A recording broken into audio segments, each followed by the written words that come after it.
He wants to be as close to perfection as much as possible. तो कुछ लोग कहते हैं कि नहीं, हर बार परफेक्ट होना जरूरी नहीं है, कभी कभी थोड़ा लेस परफेक्ट से भी काम चला लो, लाइफ हमेशा परफेक्ट नहीं होती है. Life is not black and white. चाहे किसी क्लाइंट के सामने हो चाहे बॉस के सामने हो, कि sir life black and white नहीं होती है, लाइफ ग्रे होती है. प्योर वाइट तो धरती पर जब भगवान कृष्ण आए तो वो उनके लिए भी नहीं कहा गया कि वो प्योर वाइट है.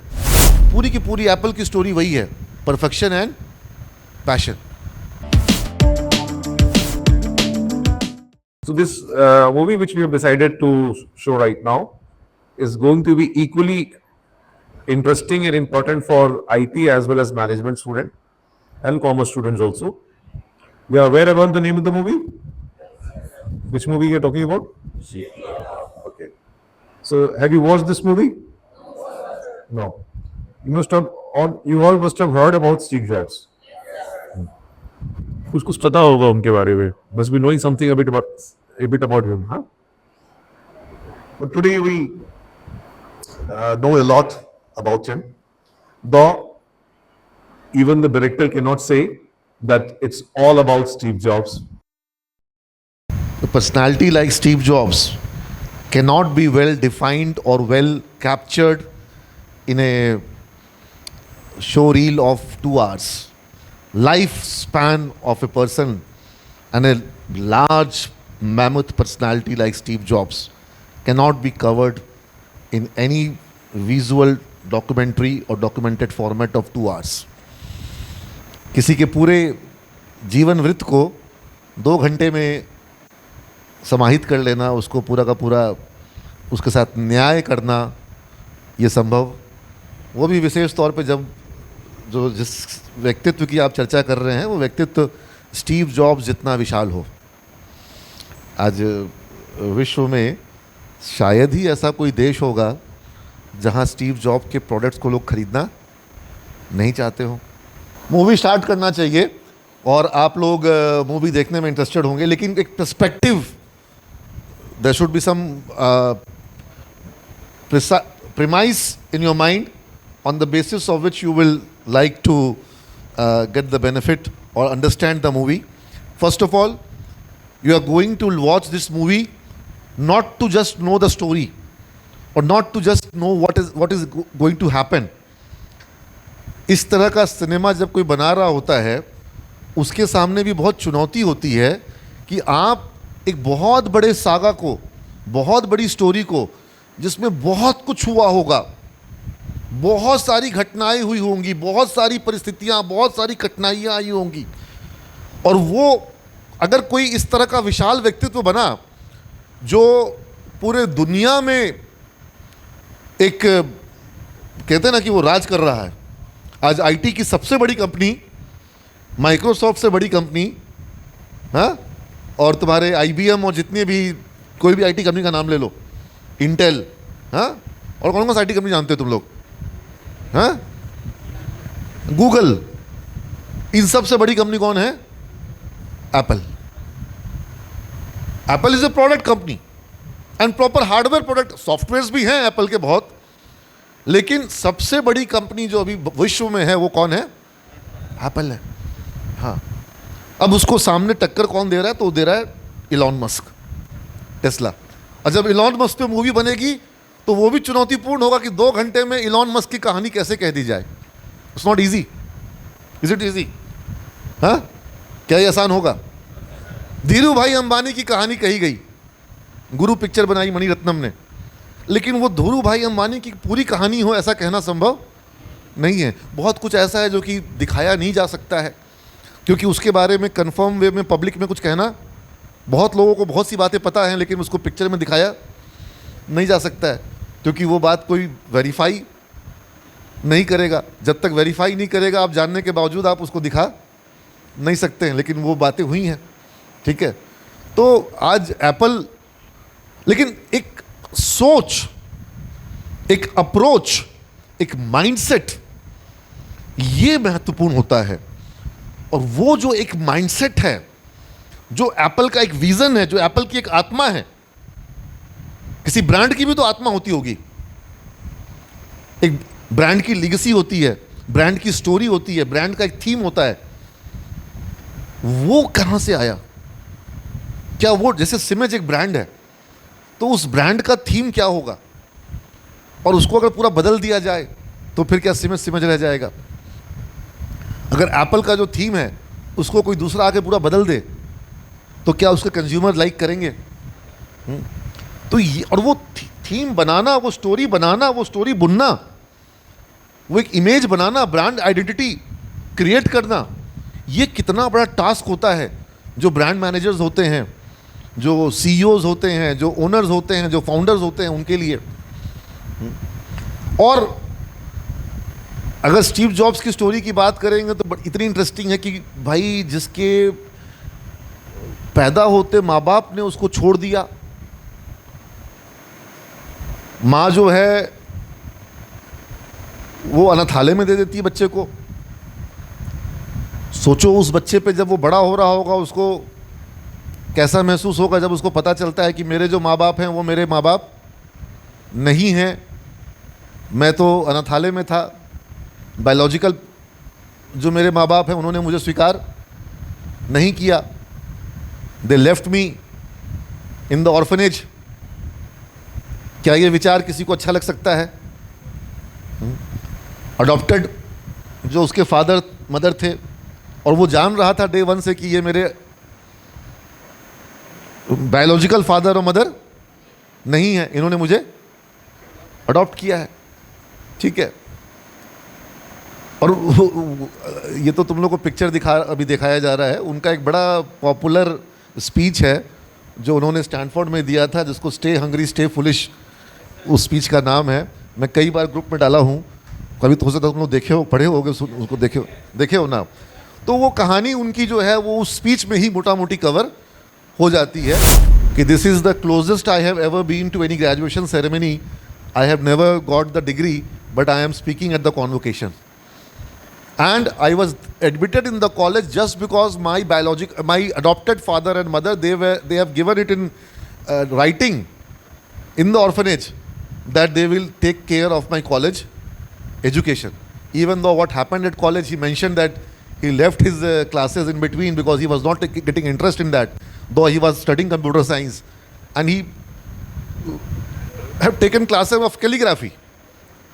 And then later on he said that that became the basis of the way Apple has launched sans serif fonts and other beautified fonts.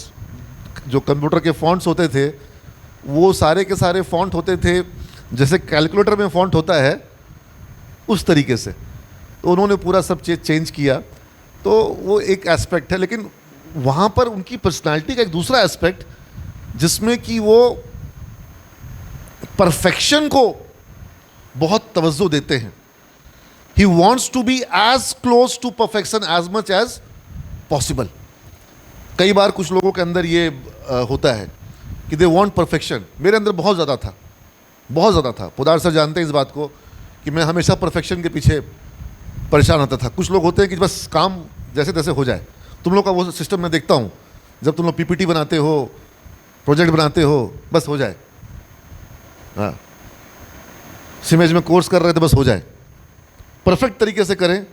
ये अप्रोच हर किसी के मन में नहीं होता है। स्टीव जॉब्स को है, ठीक है। मैंने बदला क्योंकि मुझे लगा कि मेरी टीम को प्रॉब्लम हो रही है मेरे परफेक्शन के इनिशिएटिव से, क्योंकि हर कोई हर समय परफेक्ट होने को तैयार नहीं है। वो कहते हो आमिर खान के लिए सुने हो कि मिस्टर परफेक्शनिस्ट, वो मूवी बनाते हैं तो उनको हर चीज़ बहुत परफेक्ट चाहिए होता है। तो कुछ लोग कहते हैं कि नहीं, हर बार परफेक्ट होना ज़रूरी नहीं है, कभी कभी थोड़ा लेस परफेक्ट से भी काम चला लो, लाइफ हमेशा परफेक्ट नहीं होती है, ठीक है। लेकिन स्टीव जॉब्स जो है वो परफेक्शन के पीछे वो पैशनेट थे, ठीक है। और लेकिन बहुत सारे उनके पर्सनालिटी के बहुत सारे शेड्स होंगे, क्योंकि किसी के लाइफ के लिए ये कहना कि ये मिस्टर वाइट हैं, ये मिस्टर ब्लैक हैं। मैंने क्या पहना है जान लो। Life is not black and white, life का कलर क्या है? ग्रे। ये सब बात तुम लोग को पता नहीं याद रहेगा कि नहीं रहेगा।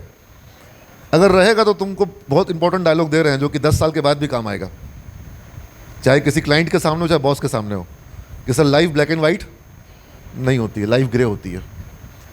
कभी ग्रे में ब्लैक का शेड डार्क होता है, कभी ब्लैक का शेड कम होता है। कोई ज़्यादा गलत है इसका मतलब है ज़्यादा डार्क ग्रे है, और कोई कम गलत है तो क्या है, लाइट ग्रे है। ठीक है, प्योर वाइट तो धरती पर जब भगवान कृष्ण आए तो वो उनके लिए भी नहीं कहा गया कि वो प्योर वाइट है, समझ रहे हो। प्योर वाइट जैसी कोई चीज़ नहीं है। ठीक है, और प्योर ब्लैक भी, रावण को भी हम लोग कहते हैं कि भगवान राम ने कहा लक्ष्मण को जाके रावण से ज्ञान लेकर के आओ, तो रावण को भी हमने ब्लैक नहीं माना। ठीक है, रावण ब्लैक होता तो सीता को अशोक वाटिका में जिस तरह से उन्होंने रखा था वो वैसे रखता। हाँ, तो स्टीव जॉब्स की जो पर्सनालिटी है वो क्या है, दैट इज ऑल्सो ग्रे। ठीक है, हम लोग को आदत है कि हम लोग चाहते हैं कि हमारा हीरो जो हो क्या हो, हाँ, लेकिन स्टीव जॉब्स जो हैं वो थोड़ा ग्रे शेड है, लेकिन लाइफ ही वैसी है, कॉम्प्लेक्स है। और जो चीज़ आपको जहां से कम डार्क ग्रे कहीं से कुछ दिख रही है, कई बार किस डायरेक्शन से आप देख रहे हैं तुम ही को कोई बहुत डार्क ग्रे समझेगा, और तुमको अपने आप को लगा कि हम तो बिल्कुल गलत नहीं कर रहे हैं। तो सामने वाले का नज़रिया क्या है, तुम किधर से देख रहे हो, उसकी परिस्थिति क्या है ना, और जो वो कर रहा है क्या वो करना ज़रूरी नहीं था, क्या वैसे नहीं किया जाता। जैसे बहुत स्टीव जॉब्स पे आरोप लगता है कि उन्होंने अपने फ्रेंड का प्रोजेक्ट उठा करके पहला पर्सनल कंप्यूटर बनाया था। जैसे स्टीव वॉजनाइक थे जो कि बाद में अपना शेयर बहुत सस्ते में बेच दिए, और अगर वो अपना शेयर तो सस्ते में नहीं बेचते तो आज वो दुनिया के सबसे अमीर आदमी में से एक होते, स्टीव वॉजनाइक। और जो पर्सनल कंप्यूटर एप्पल ने लॉन्च किया था वो स्टीव वॉजनाइक का प्रोजेक्ट था। और उसके अलावा भी कहानी है कि पर्सनल कंप्यूटर सबसे पहले जिस कंपनी ने बनाया था वो कंपनी का नाम था जेरोक्स।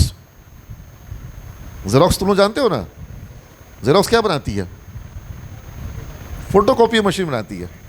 हाँ, लेकिन फर्स्ट पर्सनल कंप्यूटर जेरोक्स में बना था। वो सब कहानी इस मूवी में शायद नहीं है, लेकिन इंटरेस्टिंग कहानी है। पर्सनल कंप्यूटर का जो लॉन्च हुआ था वो बड़ी इंटरेस्टिंग कहानी है, कैसे कैसे लॉन्च हुआ, कैसे बिल गेट्स का स्टोरी बना। बिल गेट्स का सॉफ्टवेयर ऑलमोस्ट डील हो गया था कि $25,000 में वो अपना सॉफ्टवेयर बेच रहे थे, और उनको कहाँ से आइडिया आया कि वो बोले कि नहीं हम 25 सेंट लेंगे लेकिन पर सिस्टम लाइसेंस का लेंगे। उनके लोगों ने मना किया कि क्या मतलब है, 25 सेंट में क्या मिलेगा। मान लो किसी को 25,000 रुपये के बदले में 25 पैसा लेना हो तो कोई क्या बोलेगा 25,000। वो 25 पैसा लिए, लेकिन उसमें उनको जो कमाई हो गई, वो जो कंपनी IBM जो उनका सॉफ्टवेयर इस्तेमाल करती थी उससे ज़्यादा बड़ी कंपनी बन गई माइक्रोसॉफ्ट। ठीक है, जैसे आज जिस कंपनियों का फ़ोन आप इस्तेमाल करते हैं उससे ज़्यादा कमाई किसको होती है, गूगल को होती है, क्योंकि उसमें एंड्रॉयड जो यूज़ हो रहा है वो किसका यूज़ हो रहा है, गूगल का। सॉफ्टवेयर किसका है, एक है मोबाइल, वो है हार्डवेयर, और मोबाइल के अंदर सॉफ्टवेयर कौन सा है, और एप्पल में कौन सा सॉफ्टवेयर है, वो किसका है, वो एप्पल का ही है। और जिसको iOS चाहिए उसके पास कौन सा फ़ोन खरीदना पड़ेगा, उसको सिर्फ एप्पल ही खरीदेगा। जैसे कहते हैं ना, किसी को आदत पड़ गई कि वो सिगरेट पीता है, और किसी को आदत पड़ गई कि वो एप्पल यूज़ करता है, तो वो एप्पल ही यूज़ करेगा। एप्पल को सबसे ज़्यादा कमाई किससे होती है, मोबाइल से। किससे होती है, उसको सबसे ज़्यादा कमाई होती है एप्पल को ऐप स्टोर, हाँ ऐप स्टोर से। That is the biggest revenue source for Apple. ठीक है, सबसे ज़्यादा इनकम आती है। तो ये सारी जो स्टोरी बनी और जो पूरा एप्पल का एक कॉन्सेप्ट आया, ये कहाँ से आया आपको इस मूवी में समझ में आ जाएगा। और स्टीव जॉब की जो पर्सनालिटी बनी, he was a kind of a wanderer. Wanderer मतलब जो भटकते हैं, घूमते हैं। ठीक है, he was searching for himself maybe, if you see his personality. Imagine a kid growing up knowing that he is not growing in a family who is his biological father and mother, and then going in college in a disoriented manner. आप में से बहुत लोग यहाँ पर college में होंगे जो कि क्या होंगे, थोड़े से डिसओरिएंटेड हैं। तो Steve jobs was disoriented, but he was passionate about few things. He was passionate about life. He was passionate about doing things in a certain way. And his passion is visible in his jobs. How passionate he is. And he was passionate about people sense, business sense. He was having great sense of execution capability. और उसके अंदर वो perfection वाला कीड़ा शुरू से था, और उसके लिए चाहे जो करना पड़ जाए. He was not a compromising guy. आप में से कई बार जो कई लोग कॉम्प्रोमाइजिंग किस्म के होते हैं, चलता है. स्टीव जॉब्स चलता है एटीट्यूड, और जब स्टीव जॉब्स में चलता है एटीट्यूड नहीं है तो उनके प्रोडक्ट में भी चलता है एटीट्यूड है क्या? नहीं. Everything, every corner, every piece of the software has to be perfect.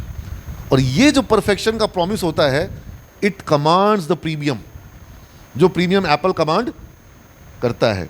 लेकिन आप लोगों को पढ़ाया जाता है joint stock company, joint stock company कैसे रन होती है, कैसे गवर्न होती है. पढ़ा है आप लोगों ने? बोर्ड ऑफ डायरेक्टर्स के बारे में पढ़ा है आप लोगों ने? अब बड़ी इंटरेस्टिंग स्टोरी है कि स्टीव जॉब्स को उनकी कंपनी से ही निकाल दिया गया. कैसे कोई निकाल सकता है? क्या कोई सीमेज से नीरज अग्रवाल को निकाल देगा? हो भी सकता है. मान लीजिए कंपनी के बोर्ड में पोदार सर भी हैं, ये सब अगर साजिश वोजिश कर दे, हाँ हाँ, सब हो सकता है ऐसा हो. तो वैसा ही हुआ कि जो पूरा एप्पल को स्टीव जॉब्स ड्राइव कर रहे हैं, उनकी कंपनी से उन्हीं को निकाल दिया गया. और ऐसा ये कोई दुनिया में अकेला कहानी नहीं है. लेकिन आप बोर्ड ने कंपनी से निकाला, लेकिन वो आत्मा तो जो बनाई थी स्टीव जॉब्स ने, वो इतनी गहरी बनाई थी कि वो निकालने के बाद वो एप्पल जो है वो उनको वापस लाना पड़ा. ठीक है, तो बड़े इंटरेस्टिंग स्टोरी है, आप उसको देखिएगा. लेकिन हाँ, ये दिनेश लाल यादव निरहुआ वाली पिक्चर नहीं है. पिक्चर देखने के लिए आपको अपने भगवान द्वारा दिए गए कॉमन सेंस का प्रयोग करना होगा.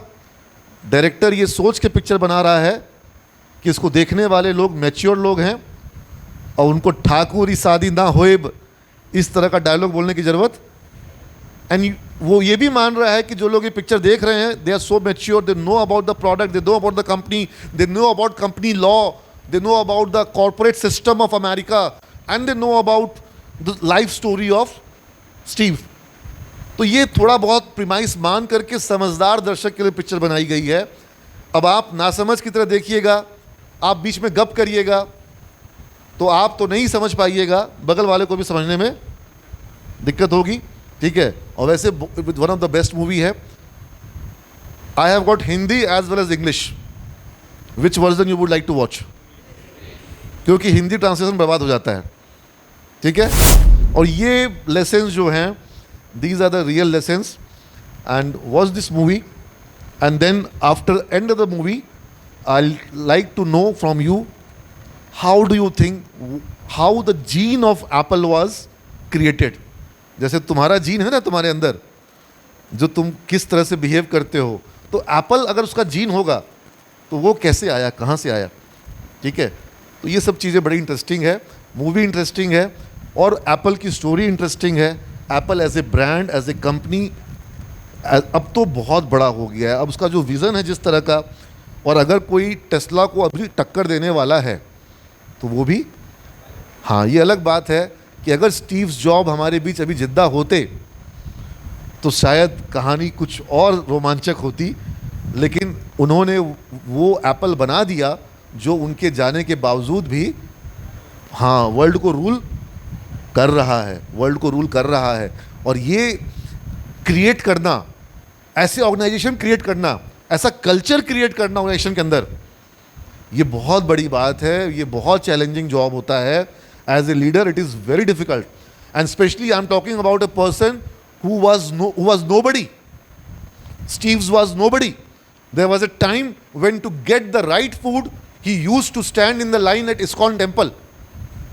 कि इस्कॉन में बढ़िया खाना मिल जाएगा, एक दिन सप्ताह में एक दिन वहाँ खाना मिलता है, अदरवाइज ढंग से खाना भी उसको तुम्हारे संग वो परिस्थिति नहीं है कि तुमको लंगर में भोजन करना पड़ता हो, तुमको तुम्हारे माँ बाप बढ़िया खाना सब कुछ देते हैं, सब व्यवस्था है।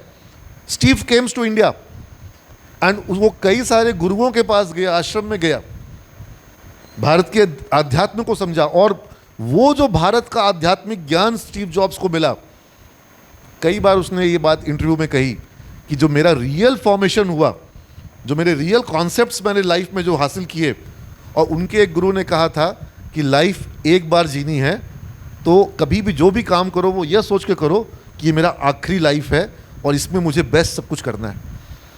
और मतलब हाँ, मतलब कॉम्प्रोमाइजिंग का जो कॉन्सेप्ट तुम लोग का देखते हैं ना, अभी नहीं कल परसों, ये स्टीव में वो चीज़ है ही नहीं।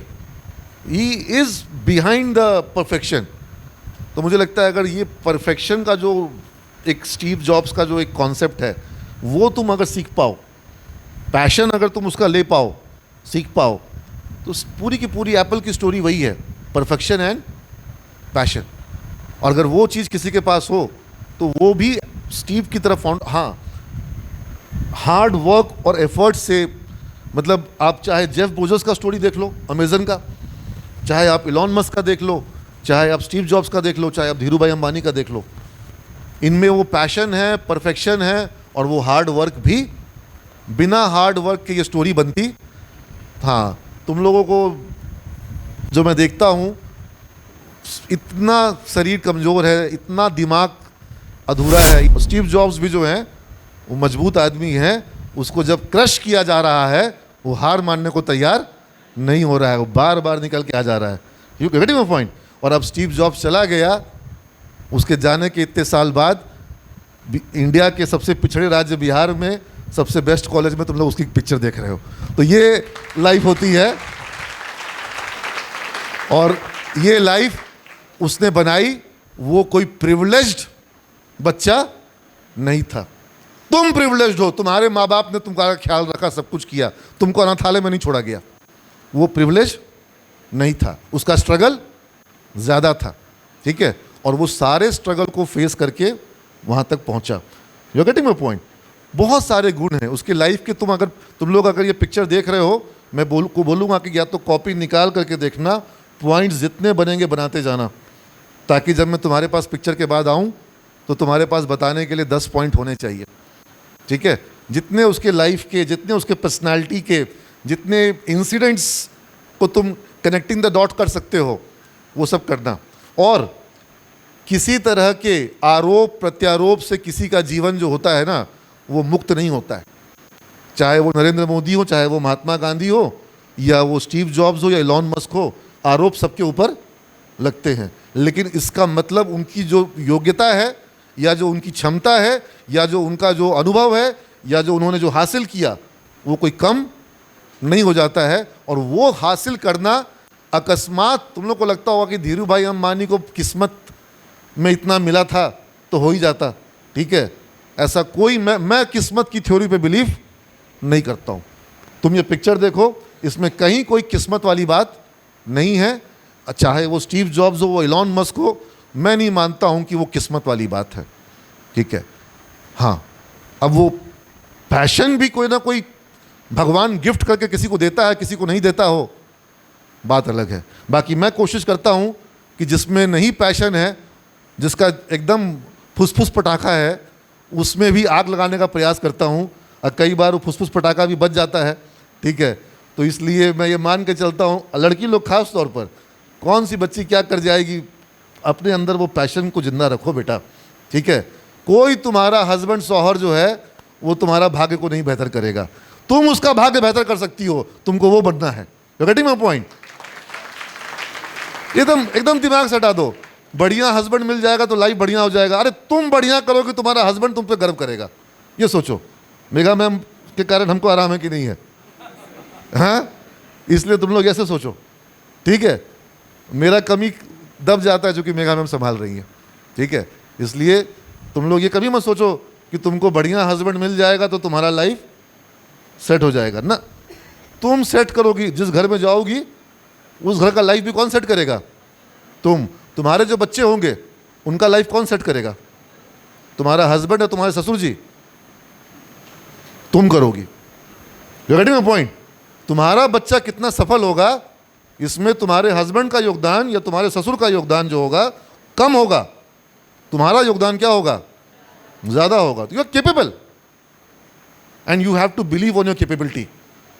और जब मुझे दिखता है कि लड़कियां जो हैं वो गलत ओरिएंटेड हो रही हैं, ठीक है, श्रृंगार रस सब होना चाहिए, लेकिन आज की लड़कियां जो हैं वो करियर ओरिएंटेड, और चाइना में हम देखें, चाइना की लड़की जितना श्रृंगार करती है तुम लोग नहीं करती हो, लेकिन बिजनेस का इतना उन लोग लड़कियों को, इतना ज़्यादा उन लोग को पैशन है चाइना में। दे स्टार्टअप इतना करती हैं, अपना बिजनेस चलाने के पीछे इतनी मेहनत करती है। हस्बैंड जॉब कर रहा है उसकी कंपनी में, वो ओनर है, 90% शेयर उसके पास है, 10% हस्बैंड को दी हुई है। You getting my point? तुम ऐसा कंपनी बनाओ, तुम कंपनी की सीईओ तुम ही रहोगी, कंपनी की शेयर तुम्हारे पास होगा, इन्वेस्टर। शार्क टैंक में आती है कि नहीं आती महिलाएं? आ रही है ना? वो पैशन लाओ बेटा, ठीक है? तुम्हारे अंदर जब तक वो महत्वाकांक्षा नहीं जागेगी, स्टीव जॉब्स में तुमको महत्वाकांक्षा भी दिखाई पड़ेगी। He was ambitious. एम्बिशियस होना बुरा नहीं है, गोबर होना बुरा है।